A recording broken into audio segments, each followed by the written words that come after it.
দিয়ে আপনি পার হয়ে যাচ্ছেন, আর সেই রাস্তার মাঝখানে যদি একটা শের চলে এসে সেই জায়গার মধ্যে যদি একটা বাঘ চলে আসে, তাহলে আপনি কি করবেন? সে বাঘটার কাছে যাবেন কি?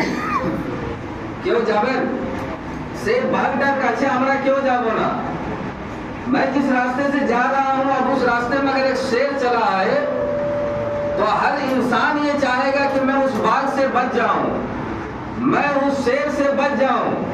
कोई भी इंसान ऐसा नहीं होगा कि वो बाघ के मुंह के करीब चला जाए, इसलिए कि अगर बाघ के करीब अगर वो चला जाता है, যদি আমরা সেই বাঘের কাছে চলে যাই, তাহলে সেই বাঘ কি আমাদের জীবনকে রাখবে? রাখবে না, সে আমাদেরকে খেয়ে ফেলবে। তাহলে আমাদের চোখের সামনে যদি মৃত্যু চলে আসে, তাহলে একটা মানুষ আজকে আপনি দেখবেন সে নিজের জীবনকে বাঁচাবার চেষ্টায় থাকে, সে ওই আগুনের থেকে হোক, কিংবা সে বাঘের থেকে হোক, কিংবা সেই জলের থেকে হোক, কিংবা সেই বজ্রপাতের থেকে হোক, সমস্ত মৃত্যুর জায়গা থেকে সে মানুষ বাঁচার চেষ্টা করে। কিন্তু আজ আফসোসের বিষয় হচ্ছে যে আমাদের চোখের সামনে আমাদের নবী হাদিসকে খুলে রেখে দিয়েছেন, আল্লাহর কালাম কোরআনকে খুলে রেখে দিয়েছেন যে বান্দা তোমরা যদি জাহান্নামের আগুনের থেকে বাঁচতে চাও, আল্লাহর আযাবের থেকে যদি বাঁচতে চাও, কবরের আযাবের থেকে যদি বাঁচতে চাও, কবরের শাস্তির থেকে যদি তোমরা বাঁচতে চাও, তাহলে এই দুনিয়ার মধ্যে তোমাদেরকে নেক রাস্তার মধ্যে চলতে হবে। তো দুনিয়ার মধ্যে আমরা মৃত্যু থেকে বাঁচার জন্য এত কিছু চেষ্টা করলাম যাতে আমাদের মৃত্যু যেন না হয়। বাঘের থেকে আমরা বাঁচার চেষ্টা করলাম, জলের থেকে বাঁচার চেষ্টা করলাম, বজ্রপাতের থেকে বাঁচার চেষ্টা করলাম, কিন্তু আফসোসের বিষয় হচ্ছে যে যে জাহান্নাম আল্লাহ পাক বানিয়েছেন গুনাহগার মানুষের জন্য, যে কবরের ভেতরে আযাব আছে, যে কবরের ভেতরে আলো নেই, যে কবরের ভেতরে মনের সমস্ত মানুষকে এক না একদিন যেতে হবে, কুল্লু নাফসিন যায়কাতুল মউত, সমস্ত মানুষকে মৃত্যুর স্বাদ চাখতে হবে, কিন্তু কোন মানুষ মরতে চায় না। সমস্ত মানুষ চায় যেন আমি দুনিয়ার মধ্যে জিন্দা থাকবো। কোন মানুষ আপনি আমাকে দুনিয়ার মধ্যে এমন দেখিয়ে দিতে পারবেন না যে মানুষটা বলবে যে না আমি মরবো, সেই মানুষও বলবে যে আমি বাঁচতে চাই, কিন্তু কোন মানুষ মরতে চায় না।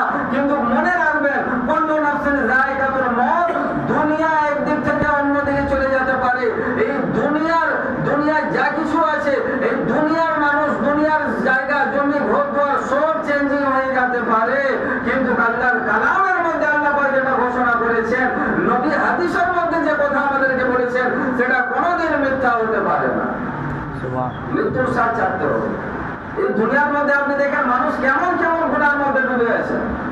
আজ আমরা গুনার থেকে বাঁচার চেষ্টায় আছি, কিন্তু তাও আমরা সেই গুনার থেকে বাঁচতে পারছি না। কিন্তু আপনি একটু লক্ষ্য করে দেখেন, সেই 1500, 1450, 1500 বছর আগেকার যখন নবীজি রাহমাতুল লিল আলামিন সাহাবীদের মধ্যে বলেছিলেন, ও আমার সাহাবীগণেরা শুনে রেখো যে এক জামানা এমন আসবে যে মানুষ নিজের ঈমানকে সঠিকভাবে কবর পর্যন্ত নিয়ে যেতে পারবে না। সাহাবীদেরকে যখন নবী বললেন যে এমন এক জামানা আসবে যে টাইমের মধ্যে আমার উম্মতেরা ভালো ভালো পরহেজগার হবে, নামাজি হবে, ইবাদত গুজার হবে, হাজি হবে, নেক হবে, কিন্তু নিজের ঈমানকে সে রক্ষা করতে পারবে না। সে নিজের ঈমানকে নিয়ে কবরের মধ্যে যেতে পারবে না। কেন? আবার বলে দিই আপনাদেরকে যে আজ আপনি দেখেন, আজ আমরা বলি গুনাহ থেকে বাঁচছি, কিন্তু আজ আমাদের মাঝখানে আমাদের এই দুনিয়ার মধ্যে আপনি যদি দেখেন, তাহলে সব থেকে বড় ফিতনা হচ্ছে মোবাইল। সব থেকে বড় ফিতনা হচ্ছে মোবাইল। আজ শয়তান 1500 বছর পর্যন্ত ধরে, কিংবা ধরেন বাবা আদম আলাইহিস সালামের থেকে নিয়ে আজ পর্যন্ত, যখন থেকে দুনিয়া তৈরি হয়েছে তখন থেকে নিয়ে আজ পর্যন্ত শয়তান যত মানুষকে চেষ্টা করেছে গুনার দিকে নিয়ে যাওয়ার জন্য, বুরাইয়ের দিকে নিয়ে যাওয়ার জন্য, জানাকারির দিকে নিয়ে যাওয়ার জন্য, জুহার দিকে নিয়ে যাওয়ার জন্য, তখন যারা ইমানদার হতো, যারা নেকদার হতো, যারা পরহেজগার হতো, তারা এই সকল গুনার মধ্যে আসতে পারতো না। তাদের ভেতরে একটা আল্লাহর ভয় তৈরি হয়ে যেত। কিন্তু এই অ্যান্ড্রয়েড ফোন, মোবাইল, যে কাজটা শয়তান এতদিন ধরে করতে পারলো না, সেটা কিন্তু আমাদের হাতের মধ্যে যে অ্যান্ড্রয়েড ফোন আছে, সেই ফোন কিন্তু আমাদের এই দুনিয়ার মধ্যে আমাদেরকে গুনার মধ্যে ফেলিয়ে দিবে। আপনি বলবেন কি করে? শয়তানের সব থেকে বড় চাল কি ছিল জানেন? শয়তান যখন প্রত্যেকটা হামলা করতো মুসলমানের উপরে, যে মুসলমানের ঈমানকে কিভাবে নষ্ট করা যায়, মুসলমানের আকীদাকে কিভাবে নষ্ট করা যায়।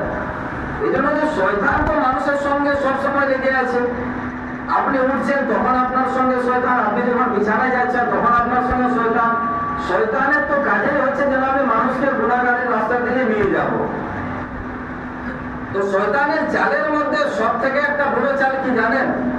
যখন শয়তান দেখে যে আমার সমস্ত চাল ফেল হয়ে গেছে আর আমি কোন চালের মধ্যে কামিয়াব হতে পারছি না, তখন শয়তানের সব থেকে বড় চাল হচ্ছে যে মানুষের চোখের থেকে মানুষকে গুনাহ করাবো।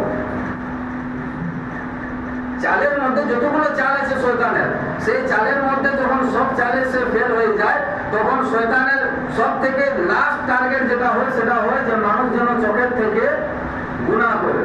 আজ আমরা কি মনে করি যে আমরা একজন মহিলার সঙ্গে যদি মেলামেশা করার জন্য যাব, যে তার সঙ্গে জানা করবো তখনই কিন্তু আমাদের গুনাহ হবে, এমন কোন গল্প নাই। সেই গুনাহ তো আছে, সেই গুনাহকে আপনি একদিকে রেখে দেন, কিন্তু ওই যে আপনি দিনের মধ্যে নিয়ত করলেন, তাহলে আপনি দিনের মধ্যে নিয়ত করলেন বা আপনার চলে যাবে, তাহলে আপনি দুদিন পরে সেই মহিলার সঙ্গে জানা করার জন্য যাবেন, কিন্তু আজ থেকে আপনার মনের ভিতরে যে তার নিয়ে একটা টান এবং তার নিয়ে যে মহব্বত আর ভালোবাসা জেগেছে, তার বিনিময়ে দুদিন পর্যন্ত আমার আপনার ফেরেশতারা যারা গুনাহ লিখছেন তারা গুনাহ লিখতে থাকবেন। আল্লাহু আকবার।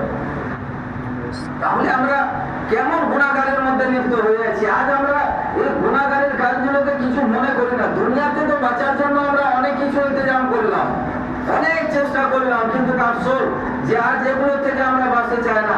আবার দেখবেন আপনি বলতে শুনতে পাওয়া যায় যে মাওলানা সাহেব, আমরা আমাদের কাছে যে মোবাইল আছে সেই মোবাইল থেকে, আমি নিজেরও গল্প বলছি, আমি আমার কাছে আপনাদেরকে বলছি, খালি আমি নিজেরও গল্প বলছি। আজ মানুষ যারা নেক আমল করে, আপনি দেখবেন যে এক জামানা এমন ছিল যে যাদের চেহারার মধ্যে দাড়ি ছিল, যাদের মাথার মধ্যে টুপি থাকতো, তারা সিনেমা হলের কাছে দাঁড়াতো না। কোন চায়ের দোকানে যদি টিভি চলতো তাহলে তারা যেতে চাইতো না।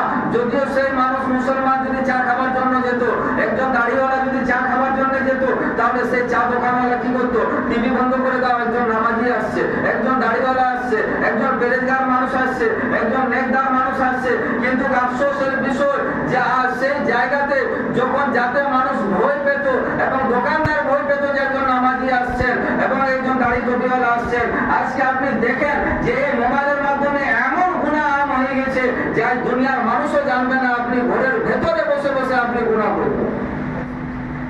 আর সেই দাড়িওয়ালা সেই টুপিওয়ালা ঘরের মধ্যে রয়ে আপনি গুনাহ করছেন। আপনি বলছেন যে আমি বাঁচতে চাই, আমি বাঁচছি, তো আমি তো বাঁচার চেষ্টা করছি। আপনি কত বাঁচবেন নিজেকে, কত বাঁচাবেন নিজেকে? আমরা তো এখন আল্লাহর ওলি নয় যে আমরা গুনাহ থেকে বেঁচে যাবো বলে। আপনি চলে একটা নাতে আপনি দেখছেন, ফেসবুকের মাধ্যমে হোক কিংবা ইউটিউবের মাধ্যমে হোক, দেখতে দেখতে একটাও তো নাঙ্গা মহিলার অ্যাডভার্টাইজ আসছে। আর এখন এমন হয়ে গেছে যে আপনি ফেসবুকে বলেন, আজ দেখবেন আপনি যে ভালো ভালো ঘরের থেকে শিক্ষিত মানুষের ঘরের থেকে মেয়েরা পালিয়ে যাচ্ছে, ছেলেরা পালিয়ে যাচ্ছে। কেন? যখন তাকে জিজ্ঞেস করা হচ্ছে তখন সে বলবেন যে মাওলানা সাহেব কি বলবো, আমার ঘরের মধ্যে আমি এত হেফাজত করে রেখেছিলাম, আমি এত যত্ন করে রেখেছিলাম, আমি এত সেফটি ভাবে নিজের সন্তানকে নিজের মেয়েকে রেখেছিলাম, তাও পালিয়ে গেল।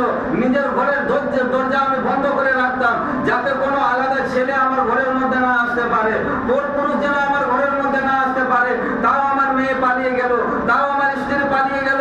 তো ভাই আমি আপনাকে বলতে চাই, এখান থেকে শিক্ষা দিতে চাই যে ঘরের দরজা বন্ধ করলে হবে কি, মোবাইলের মধ্যে যে ফেসবুকের দরজা খোলা আছে সেটা তো আপনি বন্ধ করেন নাই, ইউটিউবের মধ্যে যে আপনার দরজা খোলা আছে সেটা তো আমরা বন্ধ করি নাই, হোয়াটসঅ্যাপের মধ্যে যে হোয়াটসঅ্যাপের দরজা খোলা আছে সেগুলো তো আমরা বন্ধ করি নাই। আজ আমার মেয়ে কলেজের মধ্যে পড়ে, আজ আমার ছেলে স্কুলের মধ্যে পড়ে, তার এক্সামের জন্য মোবাইলের দরকার, আমরা তো হাতের মধ্যে দিয়ে দিলাম, কিন্তু সেই মোবাইল কোন জায়গাতে ইউজ করছে আমরা সেগুলো লক্ষ্য করলাম না। তাহলে এতে হবে কি যে চ্যাটিং এর মাধ্যমে, কলের মাধ্যমে, ভিডিও কলের মাধ্যমে যখন আমার সন্তানেরা যখন পালিয়ে যাচ্ছে তখন আমরা বলছি যে আমরা তো এত সেফটি রাখলাম তাও পালিয়ে গেল। তো ঘরের মধ্যে আপনি সেফটি রাখলে হবে কি, আপনি যে হাতের মধ্যে যে পুরো দুনিয়াটা দিয়েছেন সেই দুনিয়াটা তো সেফটিতে নয়। আজ ফেসবুকের মধ্যে আমাদের মুসলমান বোনেরা নাংরা অবস্থায় ছোট ছোট জামা কাপড় পরে ভিডিও শেয়ার করছে, আর না করলে ভিউজ আসবে না, না করলে মানুষের চাহিদা বাড়বে।